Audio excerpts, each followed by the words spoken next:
ನಮಸ್ಕಾರ ರೀ ಎಲ್ಲರಿಗೂ. ಇವತ್ತು ಮೇ 23. ಸೊ ಟೈಮ್ 10-11 ಆಗೈತೆ ನನಗೆ. ಸೊ ಫಾಸ್ಟಿಂಗನ್ನು ಎಂಡ್ ಮಾಡಕತ್ತಾನೆ. ಸೊ ಇವತ್ತು ಟೋಟಲ್ ಫಾಸ್ಟಿಂಗ್ ಅವರ್ಸ್ 22 ತಾಸು 14 ನಿಮಿಷ ಆಗೈತಿ. ಸೊ ಊಟನೂ ಮುಗೀತು. ಇವತ್ತು ಈಟಿಂಗ್ ವಿಂಡೋ 47 ನಿಮಿಷದಿತ್ತು. ಸೊ ಈಗ ಹೊಳ್ಳಿ ಫಾಸ್ಟಿಂಗನ್ನು ಶುರು ಮಾಡ್ತಾನೆ.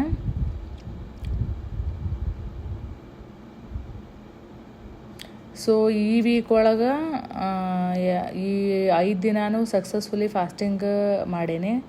20 ತಾಸು ಗೋಲ್ ರೀಚ್ ಆಗೈತಿ.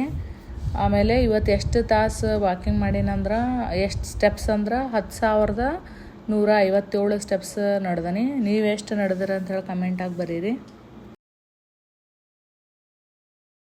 ಈ ವಿಡಿಯೋ ನಿಮ್ಗೆ ಲೈಕ್ ಆದ್ರೆ ಈ ಚಾನಲ್ಗೆ ಸಬ್ಸ್ಕ್ರೈಬ್ ಮಾಡಿರಿ ಮತ್ತು ನಿಮ್ಮ ಫ್ರೆಂಡ್ ಜೋಡಿ ಶೇರ್ ಮಾಡಿರಿ. ಜಾಸ್ತಿ ಸಬ್ಸ್ಕ್ರೈಬರ್ ಆದ್ರೆ ನನಗೂ ಹುರ್ಗ್ ಬರ್ತೈತಿ ವಿಡಿಯೋ ಹೆಚ್ಚು ಮಾಡೋಕೆ. Thank you.